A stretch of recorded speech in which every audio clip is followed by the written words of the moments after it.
una clase elaborada del curso que hicimos el año pasado de morfometría geométrica, que está disponible en el canal de YouTube del laboratorio, que es del MLab. Entonces, cualquier cosa, cualquier otra pregunta, ustedes pueden revisar ahí, y también está la parte de práctica. También si Mauricio tiene pensado hacer práctica, quizás podemos como coordinar para una próxima ocasión y hacemos práctica con los alumnos. Entonces, la idea es mostrar, voy a poner la pantalla más grande, a ver, déjame, voy a cambiar la pantalla para la otra pantalla. Un segundito.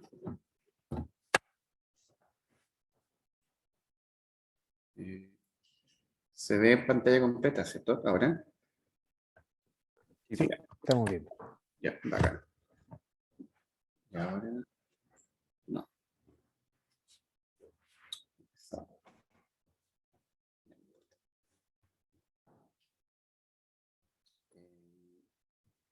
Denme un pequeño milésimo segundo. Lo siento. Quiero ver si puedo compartir la pantalla al otro lado.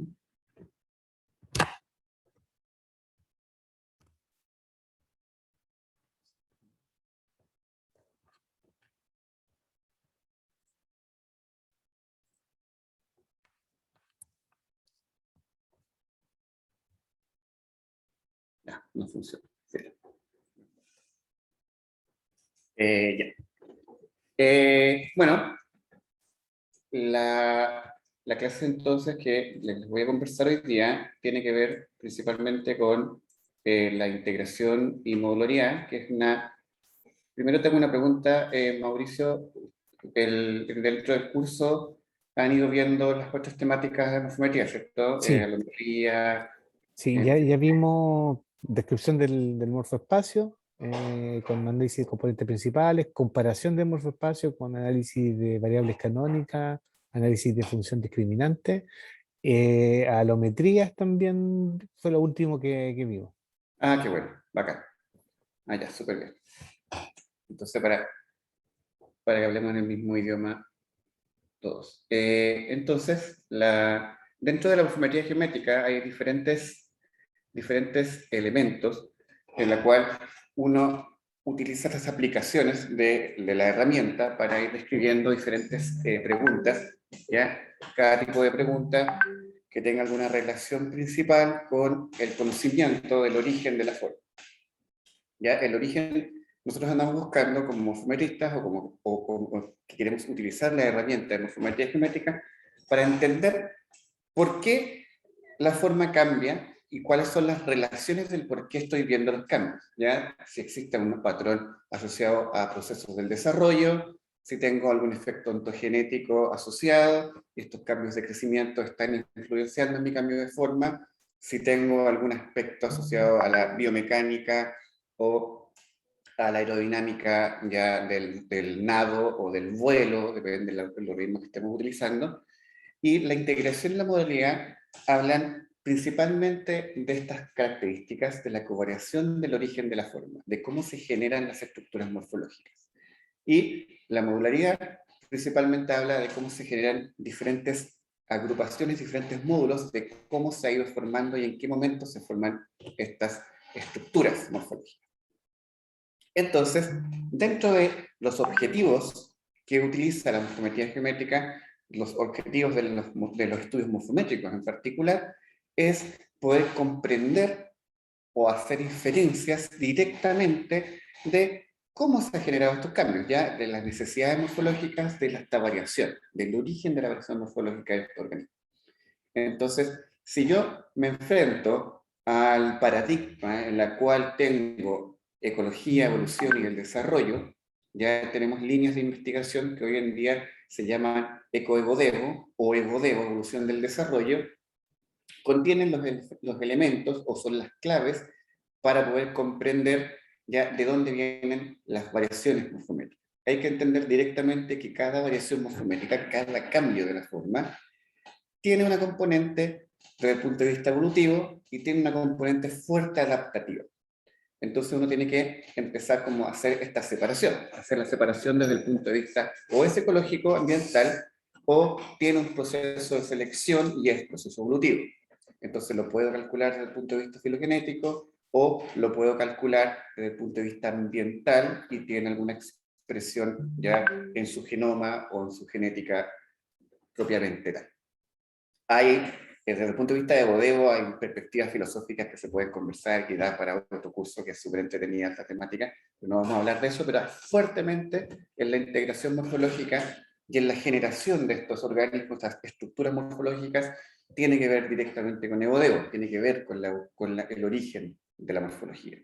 Entonces, nosotros conocemos y sabemos que dentro del proceso del desarrollo, dentro del proceso ontogenético, desde la creación del embrión hasta el último adulto, tengo estructuras y partes reconocibles en mis organismos. Los organismos se van a componer de diferentes elementos y yo esos tipos de elementos voy a tener diferentes procesos ya del desarrollo que tienen la información necesaria para la creación de la estructura. Si ese proceso del desarrollo es interrumpido en algún momento o de alguna forma, esa estructura morfológica podría ser sometida a alguna varianza morfométrica o alguna asimetría, ¿ya? Como asimetría fluctuante, entre otras cosas. Entonces, yo tengo esas características que las necesito ya identificar y en conjunto todas ellas me entregan una forma final, ¿ya?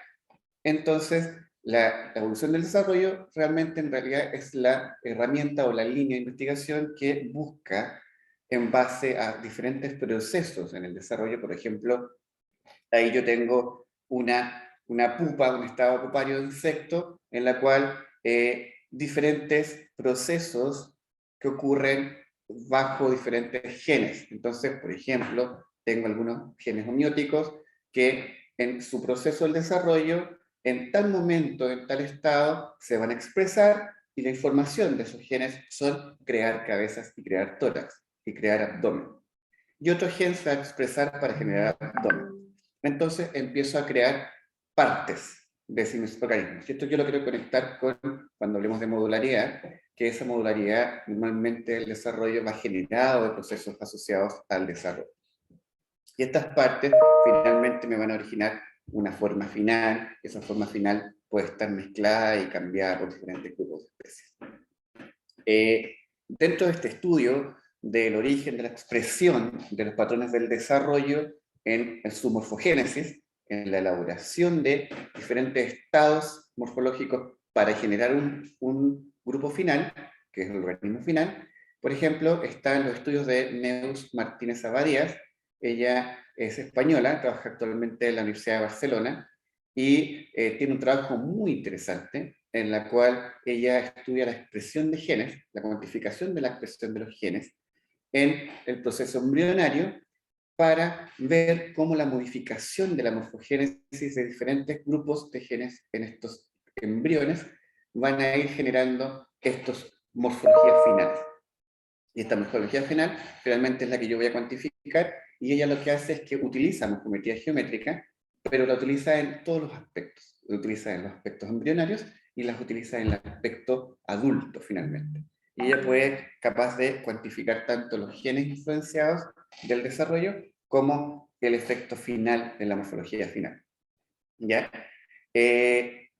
Ella nos dio una charla el año pasado, cuando hicimos el Congreso de Morfometría Latinoamericano, y esa charla está actualmente también en el canal de laboratorio, por si alguien está interesado en este mundo de la embriología conectada con la morfometría, le pueden dar una miradita ahí en el canal de YouTube del laboratorio, para que puedan, si es que alguien está interesado en eso. Además, yo conozco a Neus, así que súper bien si es que le importa. Mayra tiene levantada la mano. Ay, yo no veo eso, así que si hay manitos levantadas, me interrumpen. Hola, hola, Hola, buenas tardes. Tamara.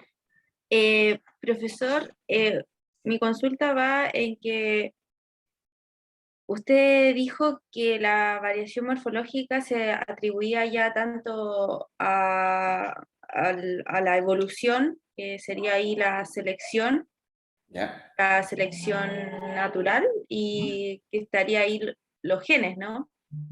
claro, o sea, Eh, en eso y me por, lleva a selección, en ese caso.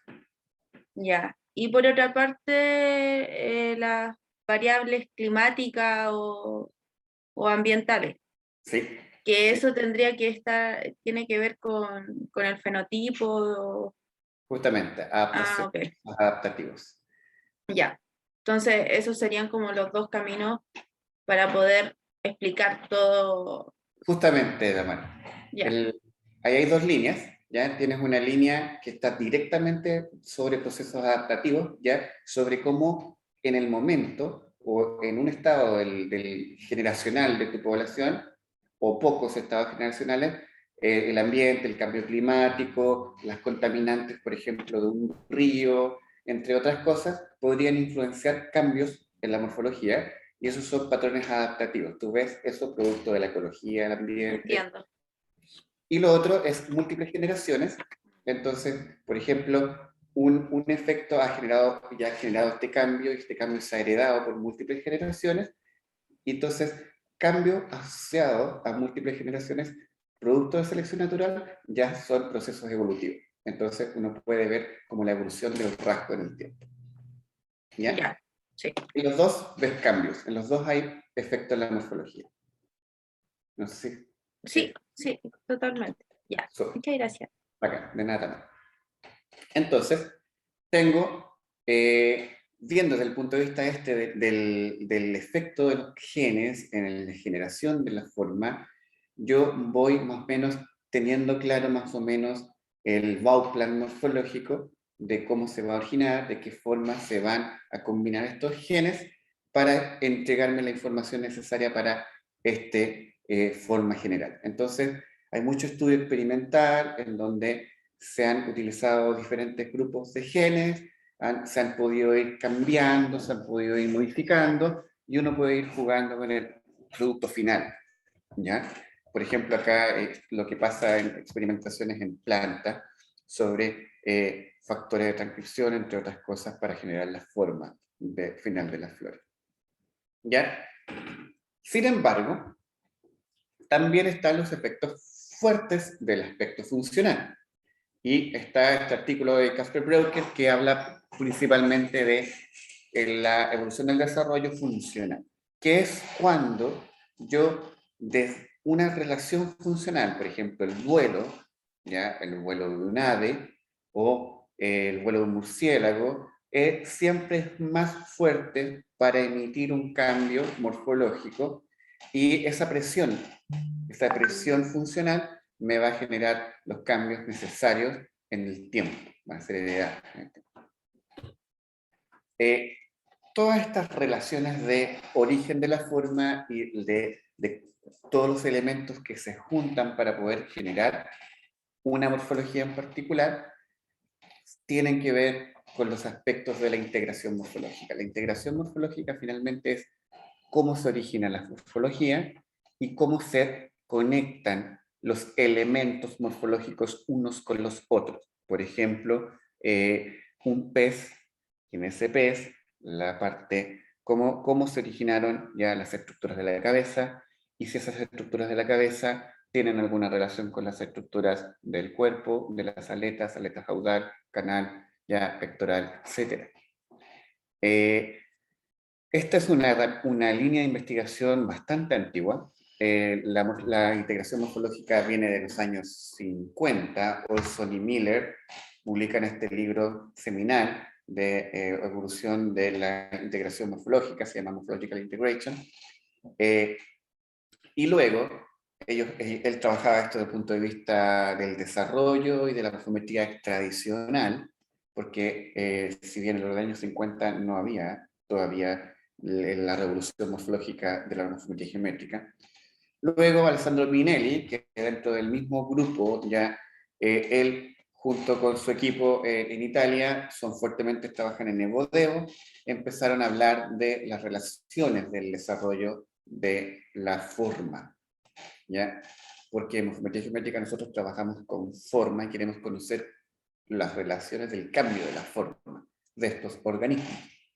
Entonces, él en su libro habla del desarrollo de la forma animal y explica aspectos asociados a la ontogenia, aspectos asociados a procesos evolutivos, que cambian la morfología en general. Y Massimo Pigliucci, bueno, que es muy conocido, él actualmente sigue publicando en temáticas filosóficas evolutivas. Él publica este libro que se llama Phenotypic Integration, en la cual yo ya estoy viendo el efecto del fenotipo y cómo las relaciones de los complejos, de cómo se generan estos fenotipos complejos. Porque obviamente el origen de un fenotipo tiene una cantidad de diferentes estructuras. Están estos 3 libros, que son los seminales sobre la integración, y finalmente uno busca un concepto, ¿ya? Y Chris Klingenberg, el año 2008, en un artículo de revisión, un review bastante interesante, él publica la definición de integración morfológica, y él dice que la integración principalmente es la conexión entre rasgos morfológicos de un organismo que se relacionan entre sí desde el punto de vista del desarrollo, desde el punto de vista funcional, desde el punto de vista genético o finalmente el punto de vista evolutivo. Entonces, es la relación y conexión entre rasgos o la covariación entre rasgos morfológicos originados desde el punto de vista del desarrollo funcional genético evolutivo.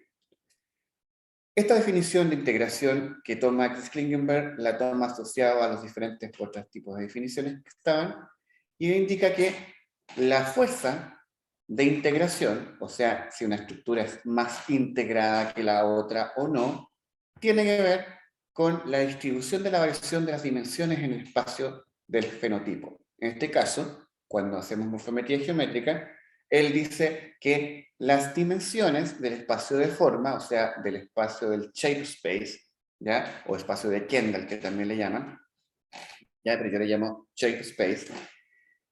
Las dimensiones están cuantificadas desde el punto de vista en la cual hay una alta dimensión en el componente principal 1, y esto significa de que puede existir que haya un grado de posibles efectos de modularidad en mis muestras, o cuando al revés, esté relativamente integrado, o cuando está totalmente compartida ya la varianza en el componente principal. Entonces él muestra un ejemplo básico para utilizar un PCA, y de ese PCA estimar ya el nivel de integración. Cuando yo me cambio de concepto, tengo primero un concepto de covariación de rasgos. Ahí yo tengo un ala que tiene sus landmarks, todos conectados unos con los otros, y él lleva al segundo concepto, que es el concepto de modularidad, que se separa del concepto de integración, solo indicando que la modularidad se definiría como la división de sistemas del desarrollo en componentes parcialmente disociados que se encuentran integrados ya a partir de distintos niveles de organización. ¿Qué significa esto? ¿Ya? ¿Qué es este? Que de una estructura morfológica que yo puedo separar en 2 módulos que yo le voy a indicar a la misma morfología, si mis 2 módulos independientes entre sí se encuentran altamente integrados unos con otros, este se encuentra altamente integrado uno con otro, y no hay integración entre ellos, por lo tanto no hay conexión de líneas entre ellos, es que estos 2 elementos de la morfología están funcionando de forma independiente, por lo tanto son módulos. ¿Ya? Si existe relación desde los elementos del módulo 2 y el elemento del módulo 1 y se conectan entre sí, independiente de que yo tenga separados estos 2 elementos, pero hay conexiones entre estos puntos, es que yo no voy a estar sometido a niveles de modularidad, y probablemente voy a estar viendo un elemento que está más integrado que independiente. Entonces, yo siempre tengo que partir con a priori la hipótesis de que estos módulos son independientes, ¿ya? Entonces la hipótesis nula de cualquier estudio de modularidad, ¿ya? Es que los elementos que yo estoy hipotetizando, que van a ser dos módulos completamente independientes. Entonces yo necesito entregarles el programa y para eso lo que voy a hacer simplemente es un test de permutación y voy a permutar las relaciones que hay entre cada grupo de landmark en conjuntos y de forma independiente para poder determinar realmente si hay o no integración en estos datos.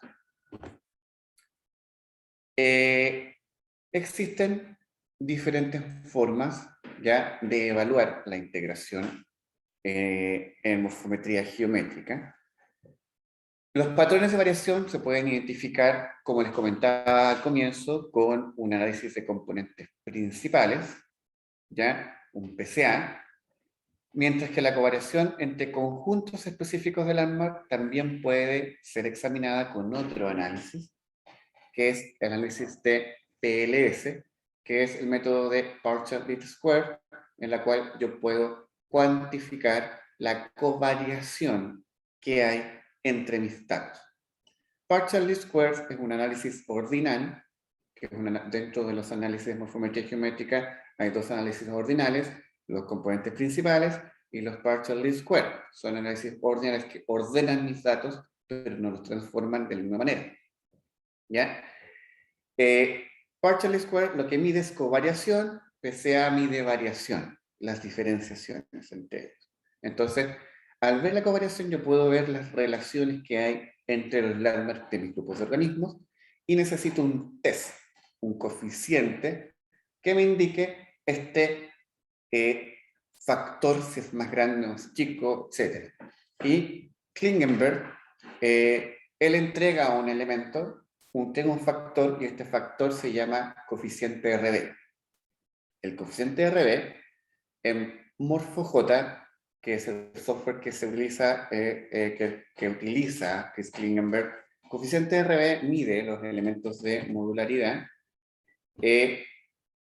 utilizando un gráfico que voy a mostrarles que se divide entre 0 y 1 y les puedo mostrar una flecha en la cual les voy a indicar, lo voy a mostrar un poquito más adelante. Y además ha tenido otros problemas de índice. Otras maneras de medir estos efectos de la integración son los PCOA, que son los Principal Coordinate Analysis, en los otros eran los Principal Component, en la cual yo veía componentes asociados a una matriz de covarianza con coordenadas de protustes. Los Principal Coordinate lo que hace es que va a tomar los niveles de integración por matrices. Entonces, va a comparar matrices en vez de comparar coordenadas.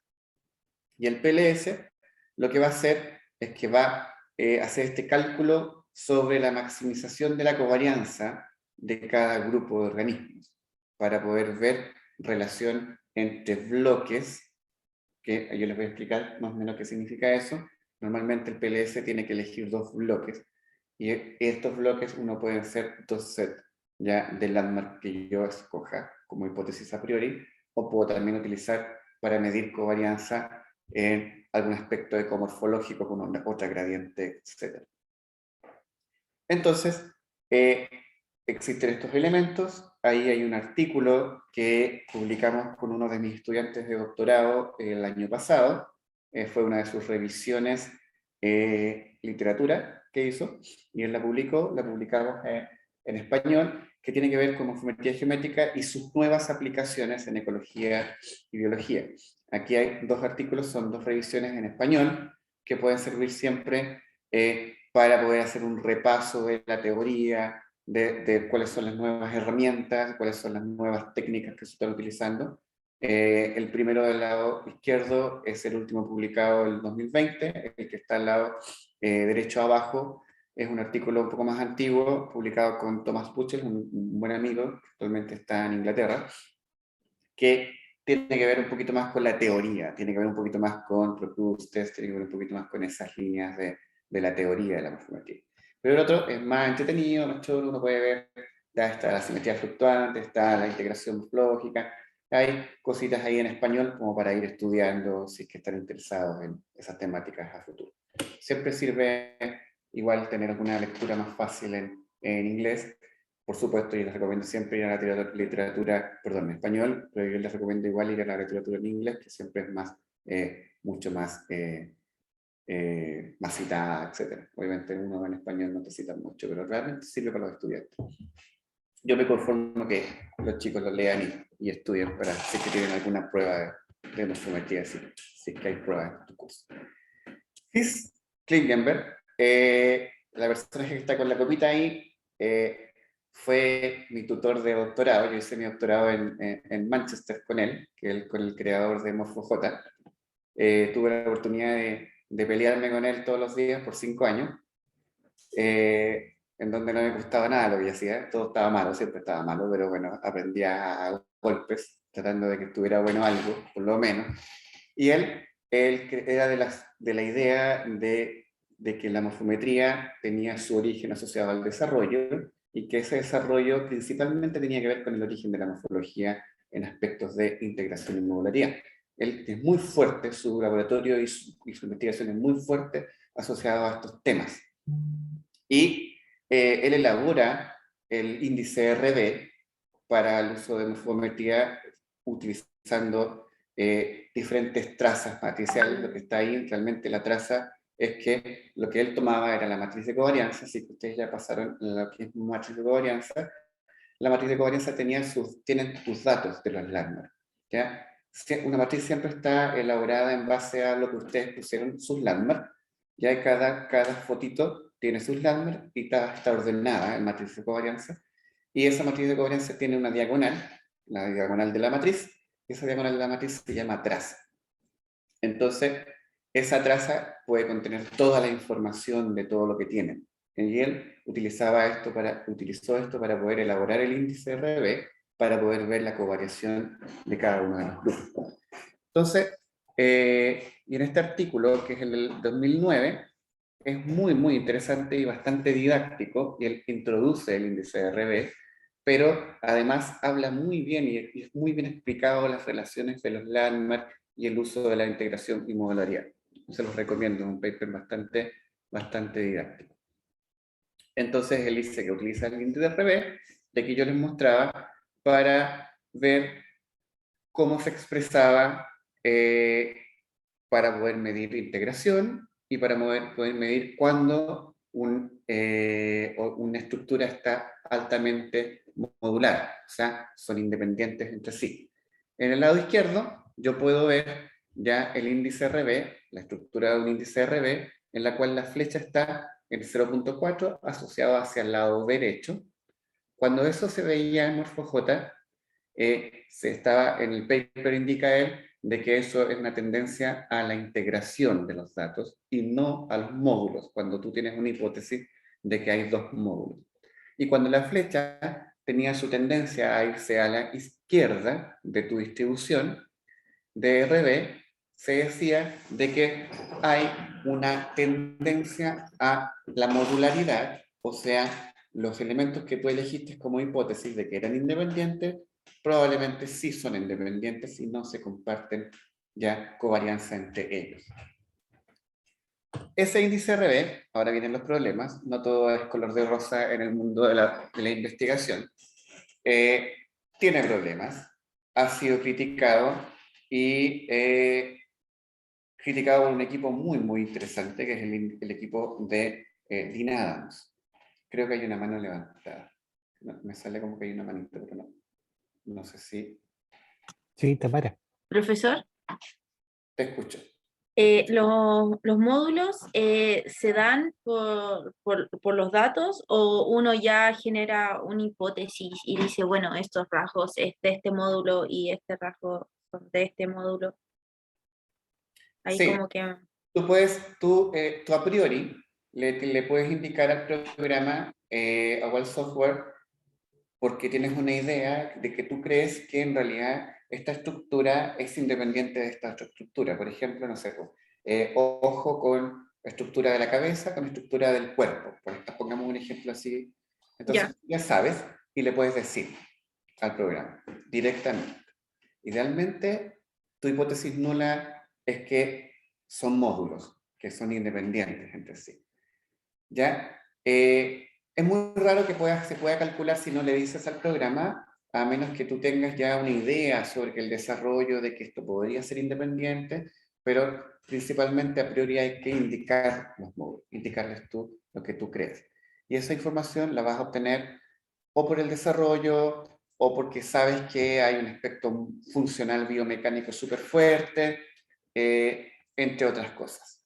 ¿Ya? Entonces eso es a priori.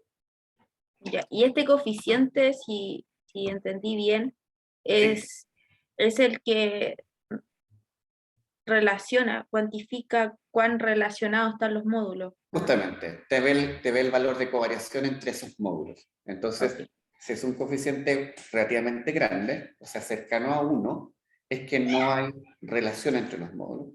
Perdón, al revés, hay mucha relación entre los módulos, Sí, ¿ya? ya. Y si es cercano a 0, es que no hay relación entre ellos. Entonces, Ok, teóricamente hay modularidad. Ese es el índice, su muestra. ok, gracias. ¿Súper? Ya. Entonces, Adams, él indica y dice, bueno, muy bonito Chris Klingenberg, me cae súper bien, mentira, se llama muy mal. No tienes algunos problemas del índice desde el punto de vista matemático en tu análisis que necesita ser revisado, ¿ya? Y yo recuerdo muy bien esto porque cuando esto ocurrió, yo estaba en Inglaterra trabajando con Chris. Y esto partió de forma muy pacífica. Dean Adams se comunicó con Chris Klingenberg por correo electrónico, en la cual le hace el comentario, le indica de que había algunos problemas con el índice RB que debían ser relacionados, que ellos midieron algunas cosas y no les quedaba muy claro qué es lo que estaba entregando el índice RB. Y entonces decían, están sometidos a errores matemáticos que deben ser evaluados. Y dentro de la morfometría geométrica, la historia de los problemas matemáticos ya habían pasado. Ya pasaron. Era el tiempo del TPS, del uso de relative walks, del uso de los TPS no sé cuánto, que tenían problemas matemáticos, estaban en el pasado de la morfometría. Pues ya no más, porque era más que Klingenberg. Entonces él decía, te sugiero que lo revises para que lo puedas incorporar y lo puedas arreglar en el FJ. Muy pacífico. Chris Klingenberg no estuvo absolutamente ni ahí. Dijo, no me interesa, esto está bueno. Y ahí viene el problema del ego de los investigadores, que Chris Klingenberg no tomó en consideración el comentario de Dean Adams, porque para él estaba súper bien. Dean Adams volvió a hacer un segundo aviso, lo calculamos y nos da con problemas. Calculamos diferentes ejercicios con RD y por producto de la cantidad de landmarks y producto de la cantidad de individuos, tu índice está malo porque te encuentra cosas cuando no las hay. Entonces, les dan segunda advertencia y Chris Klingenberg no está absolutamente ni ahí y le dice, bueno, allá tú cuentas que eso es así, lo crees, perfecto, el índice RB se mantiene en MorfoJ de la misma manera. Entonces, bueno, Dean Adams hizo las advertencias y finalmente escribe un artículo científico con una crítica al índice RB de MorfoJ y es publicado en Methods in Ecology and Evolution, que es este artículo que está ahí, que dice ya evaluar modularidad en morfometría geométrica, ya challenge with the RB coefficient. Entonces, y le tira toda la carne a la parrilla y es publicado el artículo científico en esta página, en este journal. Y él dice que el coeficiente RB se ve afectado negativamente por los datos, tamaño de muestra y número de variables que no caracterizan la estructura de la covarianza del conjunto de variables. Y él, en el paper, explica las relaciones. Esto se lo puedo dejar ahí, después se los puedo mandar si quieren leer les puedo mandar la clase, no tengo ningún problema, y él indica en diferentes puntos que esos son pequeños problemas y ellos elaboraron un índice que se llamaba el índice de Covariance Ratio, que es el CR, en la cual calcula la covariación de estos sets de datos del ANMAR, pero sin el efecto del tamaño de muestreal y sin efecto del tamaño del ANMAR. Y calcula realmente la covariación de los datos sin que se ensucien. Es como cuando uno calcula el valor P de 1000 muestras y te va a dar un P súper significativo, porque obviamente en 1000 claramente hay varianza. Claramente hay varianza. Si tienes 1000 individuos, vas a encontrar. En cambio, si tienes 30 o tienes 100, la varianza puede llegar a ser menor en una población. Entonces, eso es lo que trataba de explicar Dean Adams con esto mismo del efecto de la covarianza, que las muestras y el número de alarmas podían afectar. Y ellos crean en Geomorph, en el paquete de R de Geomorph, crean el índice de CR y testean en múltiples ejemplos de datasets usando RB y usando CR, y se dieron cuenta de que siempre había una tendencia con RB a encontrar otra cosa que no encontraba CR producto de esto. Entonces, fíjense ahí había una simulación con 100 datos, ¿ya? En un N muestreal, fíjense en N muestreal de RB iba disminuyendo el índice RB, o sea, tendencia a la modularidad, disminuyendo el índice RB mientras aumentaba el número de individuos. 500 individuos ya son modulares. Entonces, magia. Tengo modularidad, por lo que tengo muchos individuos. Y el índice CR totalmente estable con el valor en un número muestreal cualquiera. Porque en realidad no tengo que la tendencia a la muestra, sino que lo que estoy viendo es la covariación de mis landmarks. Eso es lo que me importa. Mismo pasa, ahora tengo número de landmark, que es P, que es el gráfico del lado izquierdo, número de landmark, tendencia a aumentar ya el valor de RB al aumento de mis landmarks. Entonces, había integración si había más landmark. Entonces, totalmente sesgado. Les muestra eso y llega el artículo que ha publicado y siempre le entrega la oportunidad a los investigadores de que si quieren calcular modularidad, lo pueden calcular con RD, tienen que ser cuidadosos con el número de landmark y el número de individuos, y idealmente hagan una prueba con CR de tus mismos datos para revisar si es que realmente está bien, ¿ya? No es que el índice está todo malo, pero el suggestion, el consejo es usa los dos índices para corroborar de que el valor de modularidad de tus datos es correcto. Entonces ellos entregan en este siguiente artículo publicado en el 2019 un valor de Z, que es un valor de Z para poder calcular, en este caso, la fuerza de la señal de modularidad. Hoy en día, esto se puede hacer con unas cuantas líneas de código en R, no es difícil, y el código tampoco es muy difícil. En el código tú tienes que decirle cuáles son las partes, y calcula la modularidad, y te calcula el Z de forma simple. Entonces uno puede calcular el RB, puede calcular CR, y el Z sería la fuerza de modularidad. ¿Ya? Entonces está el paper en Evolution, está el paper en Method Inequality in Evolution. Este mismo problema, yo les cuento que ocurre con filogenia en MorphoJ. Ocurrió exactamente la misma historia en la cuando él elabora la filogenia y el mapeo en el morfoespecio en MorphoJ, utiliza un análisis que se llama Square Change Parsimony, que es como Maximus Likelihood, que utiliza MorphoJ, y esta también tiene tendencia a problemas con los datos, y utilizando los independent contrast porque después hace cálculos usando contrastes independientes, y pasó exactamente lo mismo.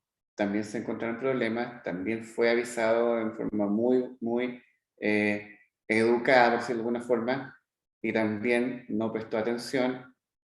Se elaboró otro paper y hay otro paper. Hay dos críticas a Morfo-J publicadas hoy en día. La crítica al RB y la crítica al Independent Contrast en Morfo-J, del espacio en la filogenia en Morfo-J. Para que tengan cuidado de esos análisis, súper bueno de darle una miradita. Yo les puedo mandar después el otro paper si quieren, me mandan un correo y yo les puedo mandar ese otro paper. A veces en la investigación el ego puede generar muchos problemas. Y hay estas personas con esos egos grandes. Dean Adams, que es el creador de Geomorph en R, es una persona increíble. Cero ego, responde el correo a quien quiera que le escribe. Yo le escribía y me respondía, y él podía estar muy ocupado haciendo las cosas, pero igual te respondía. Te podía decir, no tengo tiempo ahora, te respondo la próxima semana, y me respondía la próxima semana. ¿Ya? Chris Klingenberg ni siquiera respondía. Yo creo que hubo un cambio temporal con Chris, algo le pasó, se puso más fresco. No sé. Porque cuando yo le escribí años atrás, estamos hablando ya, unos 15 años atrás, le escribí yo a Chris Klingenberg, él me respondió sin ni un problema. Yo hablé con él y cambió en el tiempo. Bueno, no sé. Bueno, él mandó una respuesta al paper de filogenia, respondió, todavía me acuerdo de eso, que nos manda al laboratorio, ya estábamos en el lab, nos pasa el paper de Adams, que criticó a la filogenia, y nos dice, encuentren el error del paper. Y yo, ya, ¿qué error? Y nos tocó revisar el artículo y nada, el paper yo no le encontré ningún error. Para mí el paper estaba muy bueno, pero según Chris estaba mal. Y no encontramos el error, nos juntémonos a las 3 y discutamos sobre el error de ese paper. El error de Adams, el paper que criticaba el paper suyo sobre filogenia. Ya, entonces llegamos, me acuerdo que llegamos, éramos 3, estábamos también trabajando con Chris, y llegamos, y como no habíamos encontrado nada, dijimos, bueno, yo encontré en el párrafo 5 que le falta una coma, le faltaba un punto, encontramos error de dicción, pero no encontramos ni un error de fondo, y él dijo que no, tiene un error de fondo, y nos hace, él con su lápiz empezó a escribir el análisis, y él escribe un paper de respuesta al paper de Adams, diciendo que está equivocado. Y lamentablemente le rechazaron el paper de respuesta. No tuvo la opción de responder, porque lo que lo respondió muy agresivo, y le rechazaron su respuesta. Y no tuvo opción de defenderse sobre eso, por esos mismos problemas del ego contra los otros investigadores. Y ahí hay una pelea de titanes súper grande. Bueno, ya siempre me voy por los hilos con historias, pero bueno, vuelvo al tema. Me vuelvo a enfocar. Profesor, ¿y usted a quién elige de los dos titanes? ¿Con quién se queda? He trabajado con los dos, tengo un problema ahí emocional. Porque Chris es mi papá biológico, yo hice mi doctorado con él, pero lamentablemente su ego hizo que realmente yo no lo siguiera más. Yo nunca pude, de hecho, bueno, es parte de otra historia, se lo puedo contar después para otra historia, pero yo nunca publiqué parte de mi tesis de doctorado con él, porque muchas de mis ideas que tenían que ver con aspectos ecológicos taxonómicos dentro de la evolución, él no las creía. Y al no creerlas, no quería que lo publicáramos así. Entonces, estaba como cejando mi originalidad de la idea de lo que estaba buscando sobre sus ideales. Entonces, tuvimos ahí algunos encontrones. Finalmente, yo le dije que si no se publicaba con lo que yo quería hacer, no lo publicaba simplemente. Y él me dijo, bueno, no se publica. Y no pude publicar mi tesis de doctorado hasta hace muy poquito tiempo que con Dean, con el otro grupo, con Dean revisamos los datos, conversamos el tema. Yo invité a Dean Adams y todo el equipo de Geomorph lo invité a Chile. Ellos estuvieron acá en Chile en 2019. Hicimos un workshop de morfometría en R grande. y revisamos los datos y me decía, no te preocupes, después ármalo, arma tú con tus cosas y públicalo de nuevo. Tuve que esperar un embargo de aproximadamente 5 años del uso de los datos, porque uno cuando hace su doctorado, los datos corresponden a la universidad. Y yo no pude publicar nada después de 5 años porque yo quería escribir el paper a mi estilo y no al estilo de Chris. Entonces tuve que esperar 5 años de embargo y después usar los datos a mi gusto. No, fue una tontera muy mala. Qué Pero atado.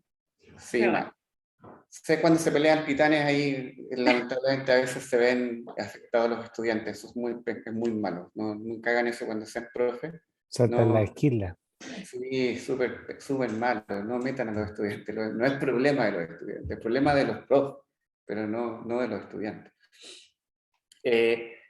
Entonces, bueno, sin embargo, Chris Klingenberg es una persona que explica de una forma muy didáctica y muy bien. Sus papers son súper didácticos, son súper buenos, explica súper bien la morfometría. Solo salen esos problemas de genios, pero bueno, en el paper de integración del 2008, que es el que está ahí el primero, es un paper súper clarito, y explica muy bien los orígenes de la forma, las relaciones que hay, y es muy didáctico y está escrito para las personas, no como los matemáticos que escriben para la matemática, él escribe para los científicos, escribe para los biólogos. Sus reviews son muy buenos, pero la morfometría dentro de la integración y la modularidad tiene muchos otros equipos, ¿ya? Que trabajan también haciendo integración, trabajan haciendo modularidad. Por ejemplo, está el equipo de Fred Bookstein y Meter Rocket, que ellos utilizan algunos índices de modularidad elaborados por ellos. O, por ejemplo, está Anjali Goswami, que ella elaboró un índice asociado a Maximum Likelihood para calcular modularidad, que se llama Emily, que es muy interesante ese índice. Tiene algunos detalles también. Dean Adams le explica a Anjali Goswami sobre sus detalles, porque Dean es súper pedagógico, y Anjali los toma, a diferencia de Chris. Anjali los toma y los incorpora en Emily, y Emily es muy bonito. ¿Ya? Este es un artículo, por ejemplo, de Anjali, de sus primeros artículos cuando empieza a incorporar ya modularidad en diferentes grupos de vertebrados. Por ejemplo, acá es una de sus estudiantes de doctorado que evalúa la integración y la modularidad en las vértebras de los felinos.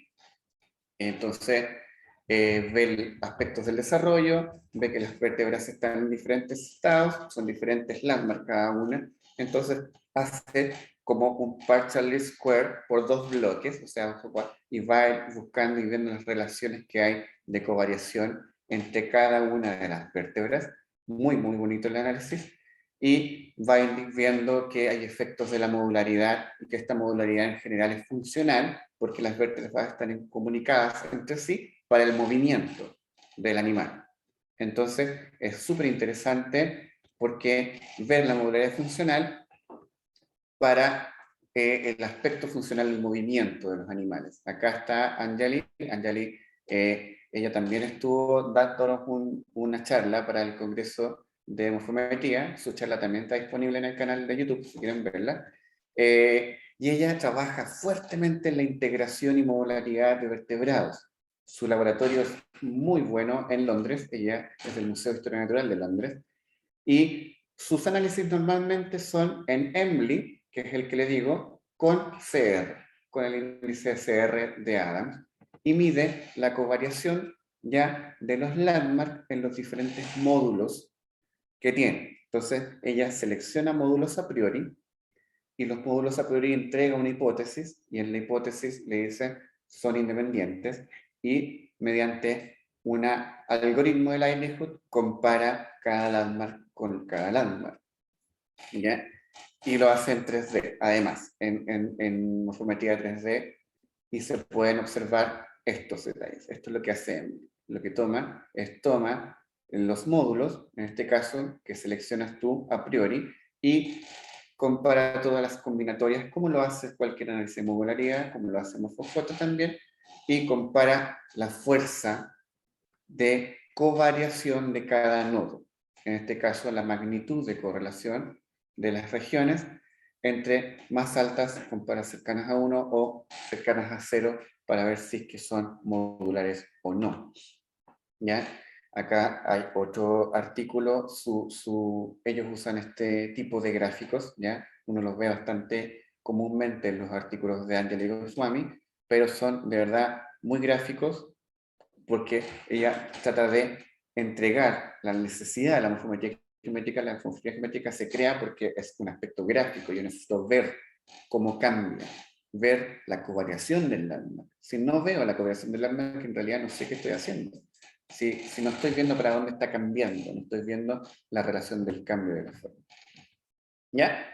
Entonces yo les dejé estos artículos acá para que ustedes los revisen, podrían, cuando les mande la clase, y hay una página muy interesante que se llama Fenómeno 10K. En Fenómeno 10K ellos tienen una serie de escáner de diferentes estructuras de mamíferos, de anfibios, de reptiles, cráneos, y ustedes pueden se pueden descargar los escáneres y los pueden utilizar para hacer estudios ya de morfometría geométrica, de diferenciación de la forma, probar, ya. Lo único que tienen que hacer es simplemente, obviamente, si usan datos de un repositorio, es citar al repositorio, ya. Es súper importante las citas de los datos.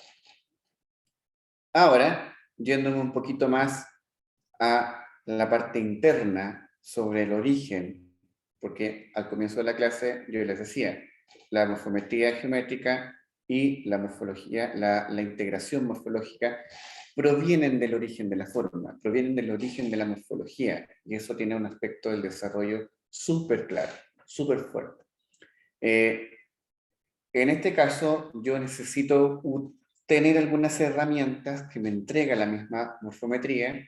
Por ejemplo, una de las herramientas para poder ver fuentes de covariación en la integración morfológica es la simetría fluctuante.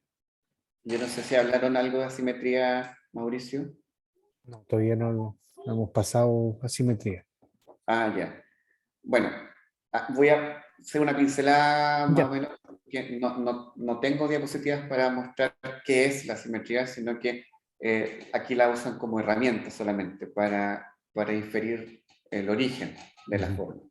¿Ya? La simetría fluctuante está simplemente muy asociada a aspectos del desarrollo, los cambios asociados a la forma producto de las variabilidades de un lado derecho e izquierdo. La simetría fluctuante es una herramienta que mide inestabilidad del desarrollo, producto de algún efecto ya externo o producto de efecto del desarrollo ontogenético. En el artículo desde 2008, Finkenberg dice que utilizando la simetría yo puedo inferir interacciones que ocurren en el proceso del desarrollo. ¿Qué significa estas interacciones?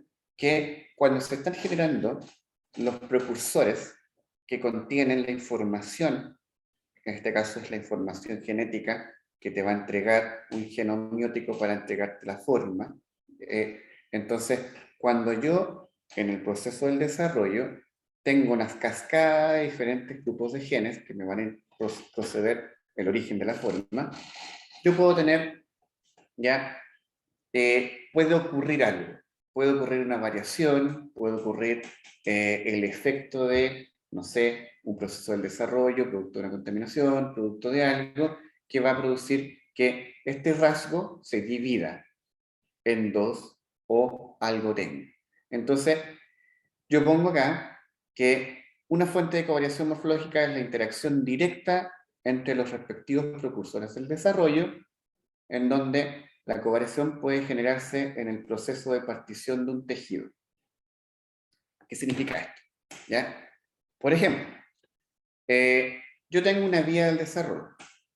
En este caso, los rasgos tienen vías de desarrollo separadas, que son distintas entre sí, y que van a generar finalmente un rasgo. Por ejemplo, rasgo 1.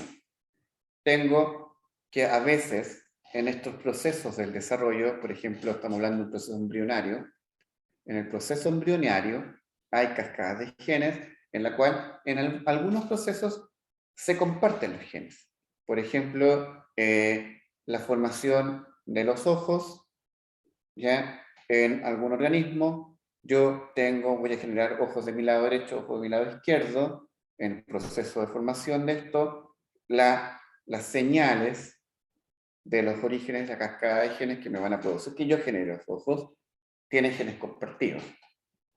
¿Ya? Que esos genes compartidos, yo puedo de repente, en ese proceso, tener algo que interrumpe el proceso. ¿Ya? Ya puede ser un contaminante, puede ser un efecto de perturbación en el proceso del desarrollo, algo puede ocurrir. ¿Qué ocurre? Una perturbación, puede ser una mutación también, etc. Y esa mutación yo la puedo ver desde el punto de vista ya en la cual están compartidas esta señal o en la cual funcionan de forma completamente independientes. Por ejemplo, lo que está en verde es que ocurrió en un momento del proceso genético y me originó el rasgo 1, nariz, y en el otro lado me generó el rasgo 2, orejas. ¿Ya? Esos rasgos 1 y ese rasgo 2 pudieron haber tenido ese efecto que yo les digo que ocurrió en el momento, de forma simultánea, pero en diferentes partes. ¿Ya? Eso puede ocurrir también en la naturaleza, y esas mutaciones van a generar algo.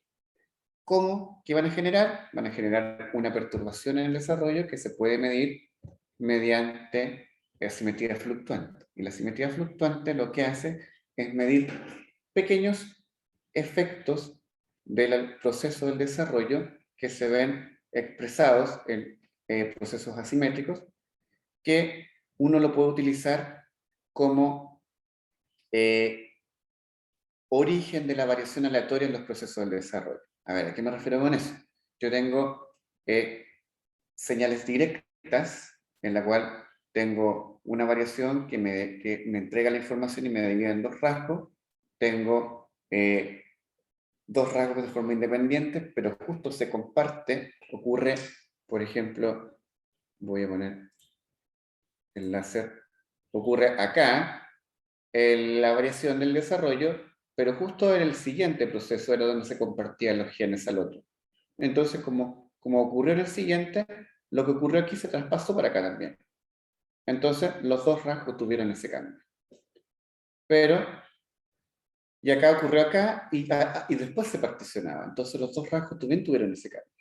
Pero cuando es paralelo, acá ocurrió acá, y lo que cambió aquí es independiente de lo que cambió acá. Entonces, lo que decía Klingenberg en esto, para explicar esto, era que las interacciones directas de las vías se podían transmitir la variación dentro de una vía a varios rasgos, y la covariación por variación paralela proviene solamente de una fuente fuera del individuo hacia un rasgo. Entonces él decía, bueno, yo calculo en el rasgo final la simetría fluctuante y puedo ver la variación aleatoria de los procesos por interacciones directas. O sea, puedo ver todo lo que está ocurriendo aquí, en este proceso. Y no puedo ver lo que está ocurriendo. Eso no se puede ver con la simetría. Entonces, en los papers del 2003, 2004, en el libro que les mostré, el Phenotypic Integration, en ese libro, Chris tiene un capítulo del libro en donde explica esto, en donde él dice, la simetría fluctuante, ya, dado que los rasgos derechos e izquierdos generalmente comparten la misma información genética, ya, efectos sobre estos rasgos derechos e izquierdos podrían generar ya lo que se llama un rasgo compartido, un efecto morfológico compartido, y se puede ver expresado en el nivel de simetría. Entonces, él decía, la simetría fluctuante y la integración morfológica son elementos esenciales para conocer el origen de la forma. Y uno podía utilizar las matrices de covarianza de la asimetría y las matrices de covarianza sin simetría, y las podía comparar. Y lo que hacía Chris, lo que muestra Chris, es diciendo que con un simple análisis de componentes principal, yo puedo ver la varianza de la forma ya para el componente principal normal, y puedo ver la varianza de la forma para el componente de la simetría fluctuante.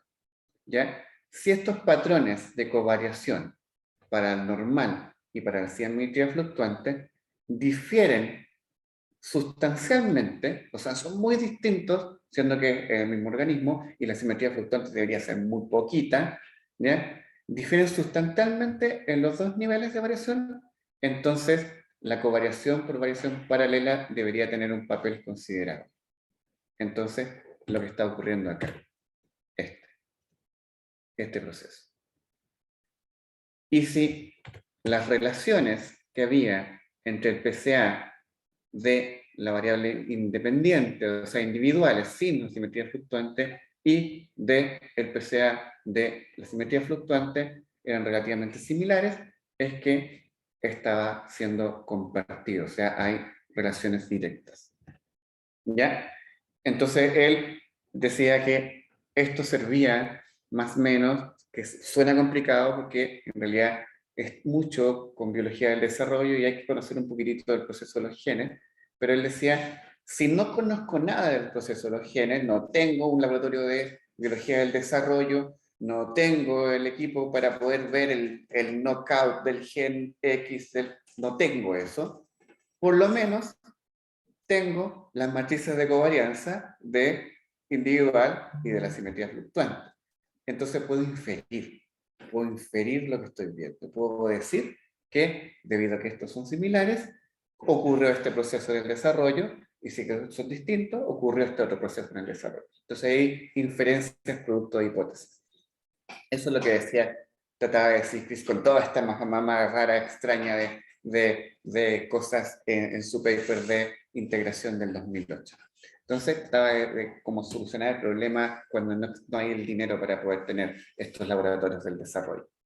Entonces, finalmente, la integración morfológica se estudia mayoritariamente a partir de la distribución de la covariación de estos rasgos y de la fuerza sobre estos. Entonces, acá yo tengo, por ejemplo, una pregunta que me hice dentro de mi doctorado. Bueno, ahí dice, Benito Klingenberg, unpublished data, no está publicado, nunca lo publiqué. Y bueno, dentro yo no sé si hay gente que está tomando el curso que estoy dando, pero probablemente no, pero les contaba, dentro de mis cursos de morfometría, les contaba también otra historia de estos colores. Esta es un ala que tiene un color rojo bonito, con un degradé de color así, súper estiloso, para mostrarles de que era un módulo anterior y un módulo posterior del ala de una mosca. Y yo llego con la muestra a Chris, a decirle que tengo mis partes de mi análisis, mis resultados, y me dice, está todo mal. Y yo ni siquiera ya advertí, ¿cómo está todo mal? Así, revísalo, míralo primero, para la agresión. Bueno, y él me dice, no, si no necesito ni siquiera ver tus análisis, te digo que está malo porque no veo los colores. Y yo, ¿cómo no? Si hay un rojo y un verde muy bonito y tiene un degradé de color, me esforcé para hacerlo bonito. Y él decía, no eres desconsiderado, no piensas en los daltónicos. Yo, tiene razón. Pero no lo había pensado nunca. O sea, yo lo que quería era que fuera un gráfico muy bonito de rojo y verde, pero él me dice, no piensas en los daltónicos. Y yo digo, ¿Chris, eres daltónico? Perdón, no tenía idea que eras daltónico. Me dijo, no soy daltónico. Pero un daltónico puede tener problemas. Y yo, ok, pues será. Entonces tuve que cambiar este gráfico a azules y rojos, me acuerdo que lo cambié. Pero, bueno, lo que quería explicar acá, yo lo que trataba de decir, era que el ala, la parte anterior del ala y la parte posterior del ala, en mi hipótesis eran módulos distintos, había modularidad. Y en esa modularidad, yo, ¿cómo la explicaba? La explicaba porque en el proceso del desarrollo de Drosophila, el proceso del desarrollo en la pupa y en el estado larvario se genera, cuando se genera el ala, genera el lado primero exterior. Y uno ve, cuando uno ve, Drosophila es tan usado para todo que uno puede ver videos. Yo no lo hice en desarrollo, yo no me metía a hacer knockout de genes ni nada. Había otro equipo que lo hacía, entonces yo lo pude ver y en el proceso del desarrollo, en el timeline de cómo se va originando esta mosca, se ve de que en el ala, cuando se estudia la estructura del ala, toda la parte anterior se genera primero en el tiempo y después ¡pup!, se genera la otra parte del ala, la parte posterior. Entonces, viendo los artículos, viendo los papers sobre este proceso, yo veía que había genes homeóticos que se expresaban, que se llamaban decantoplegia, se expresaban primero, y esos genes tenían la información de la parte anterior, y otros genes, que eran wingless y otros, se expresaban y me ponían en la parte posterior. Y eran genes distintos. Entonces, sobre eso, yo armé la hipótesis y dije, son módulos distintos, se originan en el desarrollo, se originan en fases diferentes con genes diferentes. Pero me encontré que era completamente lo contrario, era extremadamente integral la de Drosophila, no tenía absolutamente ningún módulo. Yo encontraba y testé con los dos análisis, testé con RB y con CR, a ver si que a lo mejor Chris tenía problemas en sus ojos, nunca le dije, pero probé con los dos y no, me daba lo mismo con los dos, era integrada, o sea, todo lo que había visto de ese proceso del desarrollo no estaba afectando la integración, y lo que estaba ocurriendo era que toda la parte ecológica, funcional, era más fuerte en la biología de Drosophila que este efecto ontogenético. La necesidad del vuelo de Drosophila es súper torpe en el suelo. Ustedes han visto la mosca de la fruta. Ustedes pueden matarla fácilmente, no es como una avispa se escapa, vuela, tiene cambios en el vuelo, es muy difícil de agarrar. Estas moscas son súper tontas, tienen un vuelo súper torpe, tú puedes matarlas rápidamente con la mano, no habrá ningún problema. ¿Ya? Ocurre la mosca. Entonces Chris Klingenberg decía, bueno, hay entonces los niveles de integración, la integración morfológica tiene muchos niveles y los puede escribir por procesos ontogenéticos, ya que están asociados al desarrollo, como también procesos funcionales, que son efectos a la calidad de vida, al ambiente en donde se desarrolla, al lugar donde vive, etc. Y esos procesos también tienen aspectos genéticos, o sea, puede haber integración genética, y todos estos se combinan en un aspecto evolutivo, en la cual uno puede evaluar integración evolutiva. Entonces, en un artículo, Chris Klingenberg define que existen ya diferentes niveles de integración y publica sobre los niveles de integración. El 2014 en un artículo de revisión bastante interesante sobre eso. Ahí está. Ese es el artículo. Ya es bastante filosófico porque también tiene mucho contexto sobre por qué utilizar ya la punto de vista funcional. Por ejemplo, cuando habla del estático, habla de la integración estática, es porque ocurre en una sola edad. ¿Ya? Por ejemplo, los insectos, después de larva, no vuelven a crecer. Tienen solamente un tamaño. Ocurre en los insectos. Entonces, ese solo tamaño, cuando yo veo integración producto, yo no tengo más ontogenia después del adulto, no crecen. En cambio, otros organismos como los peces, las arañas o los mismos mamíferos van creciendo en el tiempo, ¿ya? Y se van desarrollando, van aumentando su masa corporal, los van creciendo las patas, etc. Entonces él decía, todo esto tiene un proceso que está conectado al proceso del desarrollo, que está conectado por un aspecto funcional, y que todo da origen a la morfología, y que todo da origen a la plasticidad morfológica. Entonces entender todos estos elementos es completamente necesario para poder responder mi hipótesis de por qué cambia la forma, de por qué ha cambiado y para qué cambia la morfología. Entonces, es súper interesante el artículo, darle una miradita sobre las relaciones cuando uno quiere estudiar este aspecto de las relaciones del origen de la forma, del origen del cambio de la forma. Entonces él nos pone todo aquí representado en que en un estado, solo en un estado, pueden ocurrir funcionalidad del desarrollo genético, del ambiente, pero por ejemplo, lineal, pueden ocurrir aspectos de edades, ¿ya? Edades ontogenéticas. Y en el tiempo, de forma ya de la fila, ya es el punto de vista evolutivo. Ya especies hermanas pueden compartir niveles de integración similares unas con otras, con una especie más lejana que puede compartir niveles de integración más lejanos. Puede haber integración evolutiva. Ahí estaba el alita con el color, bueno, con el color ya que se puede ver, ya que no es el verde que fue de la discordia, que ya estaba acostumbrado a que me dijera que estaba mal, pero ahí era por eso. Después ya me dijo muy bien, entonces cuando ya me decía muy bien, yo era como, ya, por fin. Ya voy. Y ahí está la hipótesis de integración de los puntos, y ustedes fíjense ahí, están completamente integrados, los puntos integrados entre sí. ¿Ya? Entonces, acá, dentro de estos mismos análisis, de este proceso, fíjense que ahí era lo que yo les comentaba, que se originaba primero una parte, y después se originaba la otra, en el ciclo, desde el huevo hasta la larva, el adulto.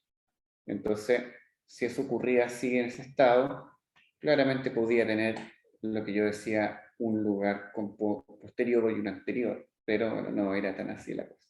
Era mucho más integrado de lo que yo creía, súper alto el nivel de integración, y las venas estaban totalmente conectadas unas con las otras, para el movimiento. Si ustedes se fijan, vean un día una mosca de la fruta, vean si dobla las alas, no la dobla casi nada. El pliegue de la ala es muy, casi como que la mueve completa. Entonces, al no mover el ala, al no tener un proceso aerodinámico del movimiento del ala, no hay mucha modularidad, no se generan módulos funcionales. Acá yo lo calculé, por ejemplo, fíjense, de los PCAs, al comienzo yo decía de que el PCA podía ser para poder inferir de primera manera la modularidad de la integración, entonces PCAs más compartidos, ya acá yo podía observar algunas relaciones de los componentes de los PCs, de los eigenvalues y en la varianza, que eran relativamente similares unos con otros. El que menos cambiaba era el evolutivo. Ahí tengo 3 niveles. Lo hice con la matriz de covarianza de los individuos, todos los individuos, con la matriz de covarianza del lado derecho e izquierdo. Yo tenía a las derechas y a las izquierdas. Y con la matriz de covarianza, en este caso, como lo hice MorphoJ, era de los independent contrast, con la filogenia, ¿ya? Que después obviamente fue criticado. De hecho, no se puede hacer con eso porque en realidad lo que hace tiene algunos problemas dentro de la... Y comparé los PLS y los componentes de los 3 niveles y los comparé para ver sus relaciones. Ya MorphoJ tiene un análisis súper interesante que mide los ángulos de la matriz, ¿ya? Y revisé las relaciones, similaridad de ángulos que hay entre los PCs con la variación, con la covariación. Y si eran relativamente bajos, ya era que realmente había niveles de integración un poquito más interesantes que de evaluar. Acá hay otro artículo publicado, lo publicamos en una revista pequeñita que es Zoological Anzeiger, que es una revista alemana. Lo que hicimos fue evaluar integración y modularidad en unas alas de unos escarabajos que tienen un proceso de vuelo bastante interesante. Son unos invasores terribles en Croacia y Estados Unidos. Y tienen un movimiento súper choro que mueven una parte del ala, la parte posterior. Entonces la otra parte se mantiene. Entonces yo decía, bueno, como mueven para moverse, mueven solamente una sección del ala. Esto escarabajos, es un crisomerio. Probablemente hay modularidad producto de funcionalidad de este cambio. Entonces mi hipótesis era que esta parte, que es la parte que se cambiaba, eran modulares por función, en modalidad funcional. Esa fue mi hipótesis. Y me encontré, creo que también lo mismo que usted, nada, eran totalmente integradas y hasta usted no usa, nunca voy a encontrar modularidad en estos datos, nunca voy a encontrar algo más bonito de modular. Tampoco encontramos mucha modularidad Y claro, no conocíamos mucho tampoco el proceso del desarrollo, porque de estos coleópteros tampoco teníamos las platas para hacer esos análisis de desarrollo. Nosotros no trabajamos en biología del desarrollo, trabajamos en morfología. Entonces, pero estudiamos otras cosas, vimos procesos de avance de la invasión y estábamos más interesados en la invasión. Pero el movimiento del vuelo es súper interesante porque la aerodinámica del vuelo en insectos o en otros animales, en aves, por ejemplo, pueden determinar mucho la modularidad funcional en nuestros grupos. Y se ve, por ejemplo, en avispas, o en abejas o en mariposas, que mueven mucho las alas, hay modularidad producto de la funcionalidad del vuelo. ¿Ya? En este caso, entonces había que encontrar el modelo para encontrar modularidad. Entonces, ya habíamos elegido los modelos erróneos antes, porque en realidad no eran tan sofisticados el pliegue. No era tan sofisticado el pliegue que generaba y probablemente no lo hacía tanto. Entonces acá encontramos que en polillas, por ejemplo, las polillas hay unos estudios muy bonitos, muy interesantes, que son sobre cómo los murciélagos, se me va a esta hora ya como los murciélagos capturan las polillas, entonces ponen una cámara oscura, ponen las polillas y ponen a los murciélagos a perseguir a las polillas, y hay cámaras de video que graban el movimiento ya sea del murciélago como de la polilla arrancando, y uno puede medir los efectos de la aerodinámica del vuelo, cómo la polilla evade al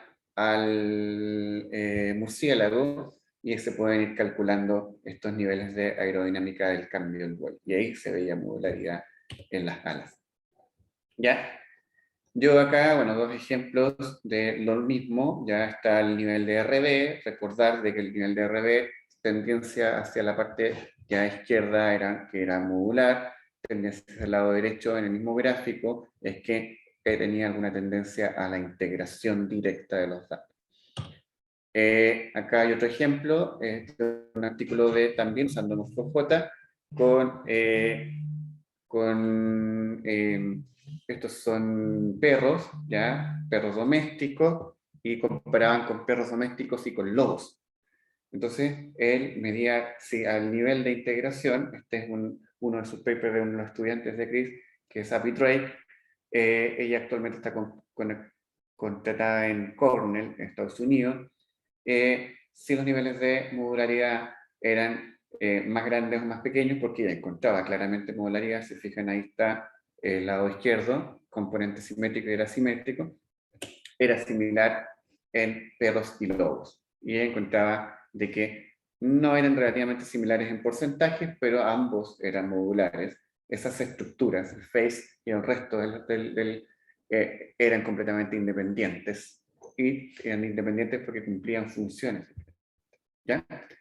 Mauricio. Sí, una consulta, Hugo, respecto a la interpretación gráfica del RD y del CR. ¿Es la misma? Es decir, la flecha hacia la izquierda indica modularidad, la flecha hacia la derecha la distribución indica integración. Sí, al menos tenemos una relación ahí que se pueden comparar. Sí, CR también tiene la flechita hacia la izquierda y hacia la derecha.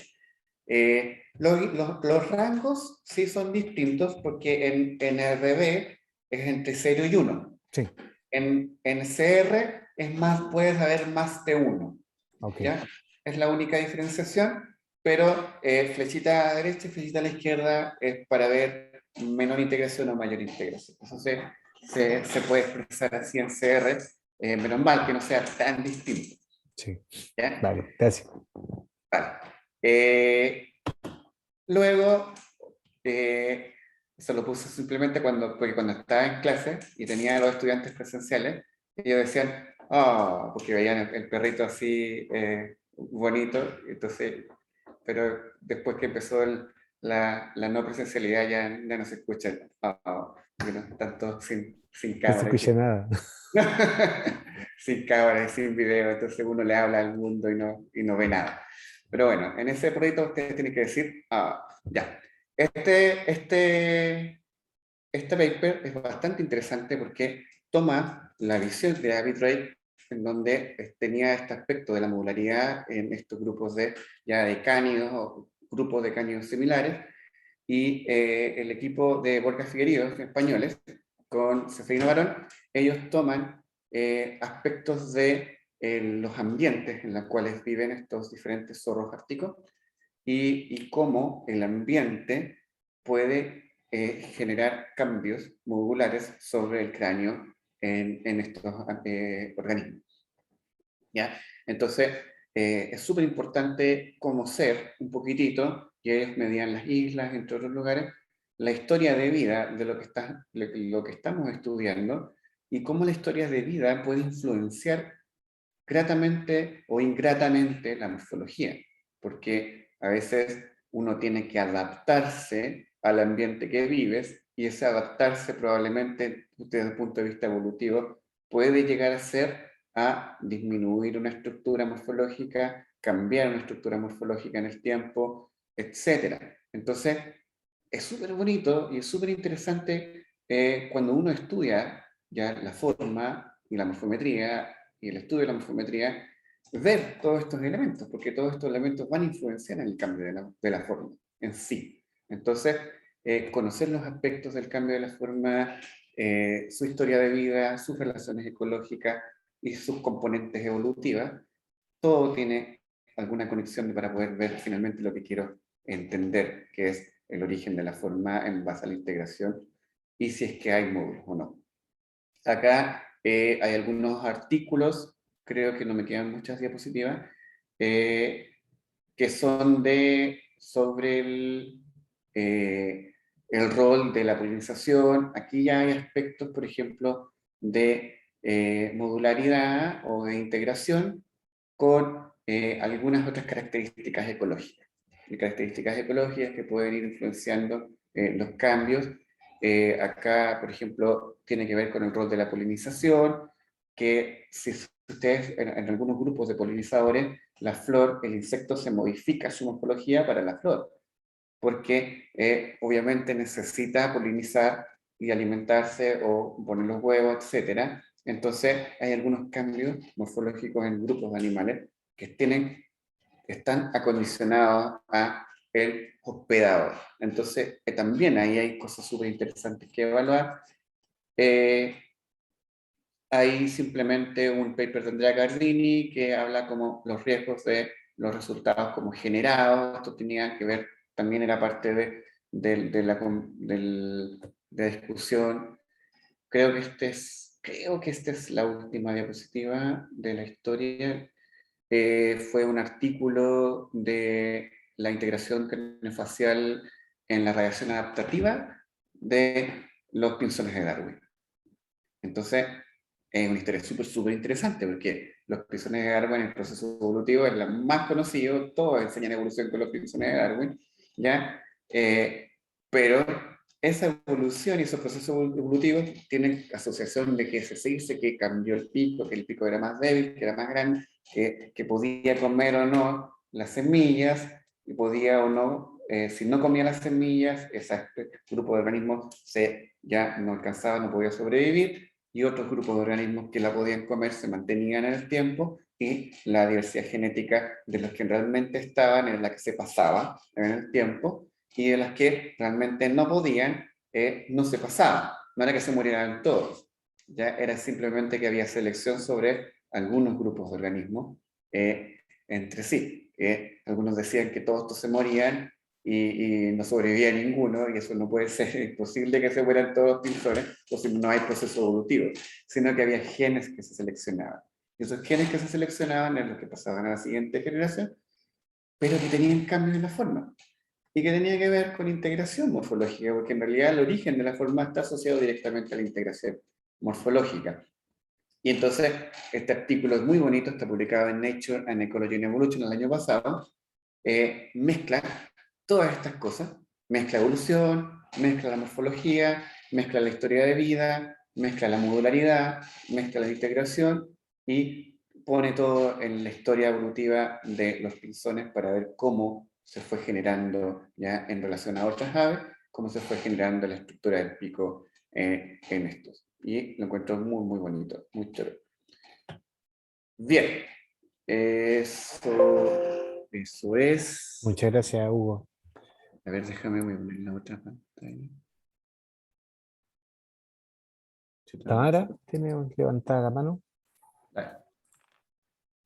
Mi consulta va, por ejemplo, en esos estudios de los cráneos ¿Los y, puedo ver y a todos? claro, los perritos. Ah. Ah, ¿No los veis? Ah. ¿Ya? ¿Sí? ¿Cómo encuentran los cráneos? Así, ¿cómo lo hacen para muestrear eso? Ya, es una buena pregunta. Depende del grupo de estudio que uno está haciendo. Bueno, uno puede encontrarse con grandes niveles de equipos de investigación que han estudiado, por ejemplo, grupos por muchos años. Hay mucha información colectada de grupos de organismos que tienen históricamente cráneos colectados en los museos. El Museo de Historia Natural de Londres, el Museo de Historia Natural de Nueva York, tienen series de cráneos, por ejemplo, de muchos años, tienen series de cráneos guardadas. Los curadores de mastozoología, los curadores de otros grupos, se preocupan de ir teniendo series ontogenéticas también, de mayores, grandes, más chicos. Pero cuando no está eso, ¿ya? No está esa oportunidad, está la opción de ir a terreno. Obviamente tú no vas a ir a matar a los zorritos para quedarte con el cráneo, ¿ya? Pero hay estudios en la cual buscan los cráneos, hay islas en la cual no se pueden encontrar en las mismas zonas, pero lo principal para estudios como esos ya son las colecciones. No es muy difícil que tú puedas hacer curaduría de datos como ir a colectar el cráneo de un zorrito. No, es muy difícil. Entonces lo que hacen ellos es buscar ya muestras de equipos que han trabajado, por ejemplo, en cánidos por mucho tiempo y tienen muestras colectadas ya de mucho tiempo. Y esas muestras colectadas normalmente son producto de los equipos, ya, por ejemplo, los equipos de los parques nacionales o los encargados de diferentes islas, cuando todas estas especies mueren por enfermedad o mueren por atropello o mueren por alguna cosa, ya ellos se encargan de hacer la taxidermia, si es que hay museos que quieren esta especie, o de limpiar los cráneos y quedarse con los cráneos en diferentes museos, y museos compran los cráneos o los ceden para investigación.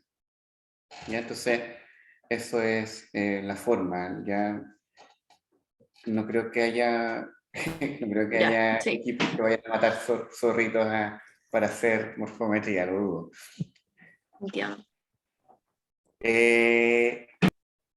Bueno, para aprovechar la misma pregunta de Tamara, les voy a contar a mí me gusta contar historias, ¿sí? Les voy a contar una historia de una isla que queda en el sur, en el norte de Escocia. Tuve una colega de laboratorio que trabajaba en ovejas. Y ella trabajaba en genética cuantitativa de ovejas en la forma del cráneo. Entonces, ella se tuvo que ir a una isla que se llamaba la Chip Island, de hecho, que es una oveja, es una isla que está totalmente llena de ovejas, que tiene una hostal y un pub. Y la hostal tiene una sección de investigación y una sección para dormir y un pub. Y nada más, y ovejas. Y ovejas, y ovejas, y ovejas, y ovejas, y ovejas. Para llegar a esa isla, hay que ir en helicóptero. No puedes llegar en esa isla fácilmente, una isla que está súper alejada, o llegar en barco, pero igual es medio complicada.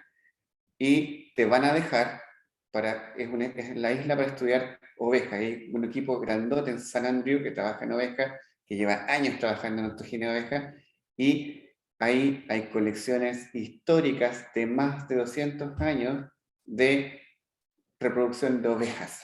Entonces, cráneos con muchos años, y es gracioso porque él les contaba de que ella llegó, que ella estaba estudiando ovejas. Y ella llegó y no podía hacer nada en la isla, porque no había señal de celular, no es que había televisión, no había nada. Era, estudiabas tú las ovejas durante el día y en la tarde te ibas al pub. Ah, es el norte de Inglaterra, o sea, si no hay cerveza en ese lugar, no hay investigación. Entonces estaba la cerveza, la comida y la oveja. Y ella estuvo un mes entero, después tuvo que ir varias veces a hacer, haciendo un estudio, tuvo que apoyar a un estudiante de pregrado, estaba estudiando comportamiento, entonces ella tuvo que apoyar al estudiante de pregrado, entonces tenía que perseguir a la ovejita y mirarla y ver cómo se comportaba la ovejita en el día y lo que hacía, entonces estaba estudiando, y era el mejor lugar para ver cómo se comportaba la oveja, el mejor lugar, porque estaba lleno de ovejas.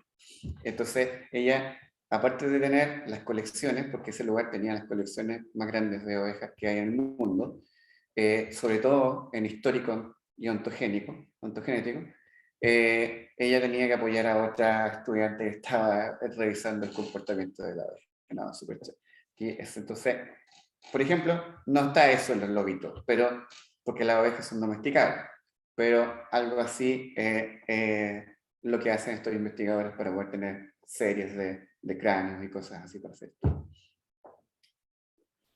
Bien. Ya, comprendo. Finalmente, todas estas preguntas que tengan que ver con integración y modularidad van a depender más que nada justamente de la pregunta, de la hipótesis que uno pueda plantear, y para eso necesita harta información sobre los modelos de estudio. Claro, tienes que conocer la historia de vida. Normalmente es una aplicación de la morfometría geométrica que requiere de conocer un poquitito más de lo que está pasando en el ambiente, de lo que está pasando en el tiempo, para poder inferir estos cambios de origen, porque finalmente eso es el origen de la forma, de cómo se generó. A mí me encanta, yo lo encuentro súper entretenido, porque yo soy súper nerd en el punto de vista de la morfología, o sea, a mí me gusta mucho conocer cómo se originó la forma, y nuestro laboratorio se ha dedicado a eso, es lo que hace el MLab. Trabajamos con bichos, por una parte, o viene otro estudiante trabajando con tortugas, por ejemplo, y hemos trabajado con diferentes elementos. Hemos recibido estudiantes con flores, que yo me acuerdo de la primera vez que recibí estudiantes con flores, era que no trabajaba nunca en flores, no tengo idea de flores. Pero era una pregunta súper bonita, porque era un estudiante que tenía una pregunta con la isla de Pascua, y era con el árbol extinto de la isla de Pascua, con la Sophora toromiro, que quedaban solamente en los jardines botánicos, en Alemania, algunos en Valparaíso. Creo que hay en Valparaíso un jardín botánico que tiene toromiro. Sí, sí. Y entonces lo que él estaba estudiando, que por eso en realidad le dije que sí, porque si no cacho mucho, en realidad a veces digo que no, porque no puedo también cubrir todos los grupos de organismos, que a veces me es grande. Era porque quería elaborar, conocer la razón por la cual, por qué no se puede reintroducir a la isla. ¿Por qué ya no crece? Si le ponen una semilla, ¿por qué ya no crece? Todos los intentos de reintroducción de la arbola de Toromiro a la isla de Pascua. Entonces él quería ver la forma de los diferentes grupos de todo, donde está Toromiro en todas partes del mundo, en todos los jardines botánicos que tienen Toromiro. Y ver los elementos florales de cada una de estas y ver cómo han cambiado desde el punto de vista mutacional, cómo ha cambiado, y ver si realmente lo que hoy en día está como toromiro es el toromiro que estaba en la isla Pascua. Y finalmente nos dimos cuenta harto de que hay un alto nivel de mutación, que realmente lo que actualmente ya está fuera de la isla es otra cosa. Es toromiro, pero ya es otra cosa. ¿Ya? Profe, y en ese caso, ¿cómo lo hicieron para analizar el toromiro, como morfológicamente, la flor del toromiro, Los la elementos florales. reproducción del... Lo que fueron los elementos florales. Entonces tomamos la flor, la separamos en sus diferentes elementos florales, estilo, ya estambre, entre otros, las separamos, o sea, se separan esos elementos florales, o sea, se desarma la florcita, y esos elementos florales los poníamos en papel milimetrado o en una hoja, y se tomaba la fotografía de los diferentes elementos. Y estudiamos los elementos separados. Y ahí, por ejemplo, se puede hacer PLS, se puede hacer integración por dos bloques, usando el PLS de dos bloques, se podían hacer análisis de ecomorfología. Y pudimos hacer algunos análisis de ecomorfología, viendo la variación usando PLS de estas diferentes estructuras y en comparación con la historia genética que tenían de las diferentes zonas que estaban. Y finalmente nos dimos cuenta que en realidad está tan destruida la Tierra en Isla de Pascua que en realidad ya no crece nada en Isla de Pascua. Está súper, súper destruido, súper mala la Tierra, en muy mala calidad, que no soporta la semilla del árbol para que pueda darse y pueda crecer. No sé si han visto alguna vez, han visto fotografías o han ido a Isla Pascua. Es Lleno de terrible. eucalipto. Sí, terrible, terrible. Todo acidificado el suelo, es un suelo que no crece nada. Es una barbaridad, siendo un lugar tan bonito, que podía ser tan cuidado, tiene una cantidad de otras cosas no nativas que es lamentable, es súper triste. De hecho, justo hace poquito, una estudiante que fue la que se ganó el postdoc de Fondesit, de Alanit ahora, se ganó el postdoc y está viendo en las moscas, en los zancudos, está viendo relaciones entre isla y continente y está utilizando la isla de Pascua para ver si lo que queda ahí realmente es único de ahí o ya se mezcló con el continente y cosas así. También con morfología y genética, que es en realidad como que lo que nos gusta a nosotros, lo que lo aquece a nuestro lado es siempre aspectos de la morfología con aspectos genéticos, filogeografía y cosas como eso. Son como las preguntas que van llegando, van jugando. Pero cuando llega algo de integración, como estas cositas, siempre como que es como que hay que cuidar al alumno que quiera hacer eso porque son preguntas súper interesantes que se pueden explotar con muchas cosas buenas, pero que no nacen, es muy raro encontrar gente que haga estudios en eso. Bueno, Profesor, por ejemplo, yo ahora estoy haciendo un estudio igual de como morfología y donde se supone que se originó el cactus que yo estudio, no hay flores ahora. ya, Entonces, o hay demasiadas pocas flores en el lugar donde se originó. mira, Entonces, igual es súper interesante porque uno dice, chuta, los cambios climáticos sí están entonces, haciendo estragos y he encontrado más flores en la costa que en la alta montaña, que donde se supone que se ramificó este cactus. mira, o sea, está prefiriendo lugares que no eran su lugar original para poder reproducirse, o sea, para poder generar flor y reproducirse. Claro, Está eligiendo su zona no óptima, en realidad por un método, es que yo creo que eso es un método de sobrevivencia del cactus, claro. que lo está haciendo súper choro, súper interesante. Entonces, ver esa flor en los aspectos de morfología podría ser también súper bueno. Sí, y yo la analicé, bueno, antes, la flor entera, no le saqué los pedazos. Ya, podrías ver, si es que se puede, bueno, es que tampoco, bueno, si es que pues es posible de ver esos elementos, y hay un consejo, que esos temas son súper súper bonitos para, por ejemplo, hacer asimetría fluctuante, porque tienes un ambiente que fue azotado producto del cambio climático en el tiempo, que el ambiente cambió y tienes otro ambiente en la cual está adaptándose para crecer nuevamente, entonces podrían haber niveles de asimetría fluctuante mayores en el que se supone que era el original a el nuevo que se está generando ahora en la costa, que está creciendo mucho más en la costa. Se pueden como ir generando nuevos estudios. Súper, ¿no? Bonito. ¿No? Qué bueno, Mauricio, que tengas estos grupos de estudiantes haciendo cosas. Te envidio, porque acá en la Católica del Maule, puta, a nadie le interesa la geometría, de verdad. No tengo ni un estudiante, uno intenta mostrar algo y no llega ningún estudiante, no. Como que a todos les importa la genómica del pescado, no sé qué, la genómica de La no sé ómica. Es que las ómicas están de qué, moda, po. y no llegan Metabolómica. a hacer esto, porque la mayoría de mis estudiantes son de la UDEC, porque porque como soy parte del programa de doctorado en la UDEC, Ujú. la mayoría de los estudiantes vienen de ahí, pero acá en mi propio laboratorio no hay nunca. Así que qué bueno que tengas intereses y estudiantes interesados. Sí, igual de a poquito han mostrado interés los chicos por esta temática que muchas veces suena tan compleja, ¿cierto? Estadísticamente, que puede ser sobrecogedora, ¿cierto? Y asustar. A mucha de la gente también le asusta tanto análisis estadístico, tanta varianza, tanta covarianza, tanta cosa.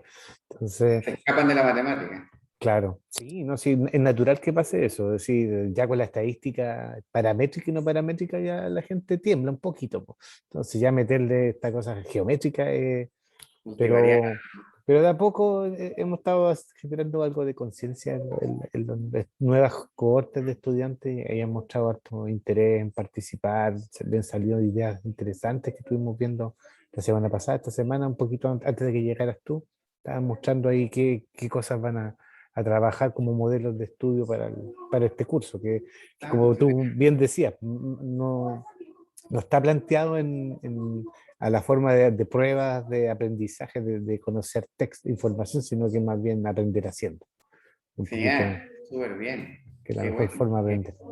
Eso es súper entretenido porque la mejor forma de aprender es metiendo las manos, ¿no? Y viendo tus resultados y generando nuevas ideas y eso te va generando el bichito de la investigación. O sea, al final eso es investigar. ¿Sí? Exacto, Si no nos equivocamos y no temblamos por la estadística o por esas cosas, no, es que no funcionó, ¿no? En su claro, momento. Solo un mensaje a todos los que encuentran que la estadística multivariada y todas esas cosas son difíciles. No es difícil. En el tiempo uno se acostumbra y se da cuenta que en realidad sigue siendo una herramienta más. Entonces, estos análisis estadísticos son un clic, ¿no? Entonces, el, el interpretar toma tiempo, pero después se forma un hábito. Ya no es difícil. exacto. Sí, sí, es como les comentaba otras veces a los chiquillos, como aprender a andar en bicicleta, así que uno se cae con porrazos al comienzo, puede sangrarle los codos, las manos, pero después ya aprende el ritmo y después ya no se olvida. De todas maneras. Oye, bueno, no sé si alguien tiene alguna consulta, feliz de responderla, si hacemos fumería, de lo que sea. Aquí estamos. Si no, bueno, les puedo dejar invitados a revisar la página web del laboratorio, si quieres, Sí, pues si la tienes, envíala por el chat, compártela por el chat para que así los chicos tengan para hacerle clic al tiro y puedan guardarla. Esto ahí hay harta información, están los videos de las clases también del sí, profe Benítez, esa es también. la página del lab. Y en el curso, a ver, yo se me perdió el Zoom. Y esa es la página del curso. Al final abajo está el link al canal de YouTube. De YouTube. Entonces se puede revisar cualquier cosita. Y bueno, cualquier cosa, Mauricio, estamos a la orden. Tú sabes que puedes contar conmigo, cualquier cuestión. Sí, muchas gracias, Hugo. De verdad, muchas gracias por tu tiempo, por habernos dado esta clase. ¿Cierto? Aprendimos harto sobre integración y modularidad. Así que también para que lo incorporen en sus ideas, también lo tengan como una posibilidad. Ya saben el criticismo, ¿cierto? Que hay que hacerle al RB, ¿cierto? No todo lo que haga C. Klingenberg es correcto. Pero tenemos esta opción, digamos, que nos da el Dean Adams del coeficiente CR, así que fantástico que esté disponible también por Geomorph. De todas maneras, sí.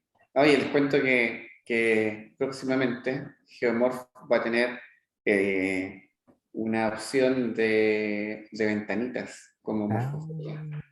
Y eso está muy bueno. bueno. Está muy bueno. De hecho, ya he probado algunos porque como conozco el equipo, hemos estado haciendo cosas. Ya he probado algo de esta nueva modalidad que va a ser y que se puede hacer todo como MorphoJ, Ujú. pero utilizando la plataforma de Geomorph. Entonces uno puede hacer clic y te hace el PCA de Geomorph, te hace las regresiones y abajito va a haber un botoncito que va a decir exportar código. Y te exporta el código y tú lo puedes correr en R en otra parte, pero lo puedes hacer en las ventanas. Es súper bonito. Sí, Yo pues eso estoy ayuda a que sea pensando- también más accesible. Claro, yo estoy pensando el próximo año, ya que este año ya es imposible darme más tiempo para hacer otra cosa, como que ahora estoy terminando el curso este de morfometría, que era por la razón por que no me pude conectar, porque tenía clases hasta las 4:30. La idea del próximo año es dar un curso usando esta nueva plataforma que es una mezcla de R, pero con ventanas, que es para morfometría. Así que ahí te cuento si que se hace realidad y tengo tiempo. Si no se hace realidad, no le cuento nada. Pero ahí vemos. Así que, Ya, ya, pues, buenísimo. súper. Ya, pues, Hugo, muchísimas gracias y gracias a todos también por su participación en la sesión de hoy. Así que bueno, esta la estamos grabando, así que también pues, la voy a dejar alojada en mi página, pero oculta. Ya van a ser solamente ustedes los que van a ver, ya que parte de este material Hugo lo tiene alojado en su propia página web para no estar replicando la misma información, ¿cierto? Mantener el copyright de él. Entonces, la voy a Lo subir mismo. la voy a subir a mi página, a mi página de YouTube, pero va a ser oculta. Si solamente ustedes, los que tengan acceso por el Classroom, van a poder ver la clase de hoy. ¿Ya? Súper, que estén bien. Gracias, Hugo, te Gracias, pasaste. Mauricio.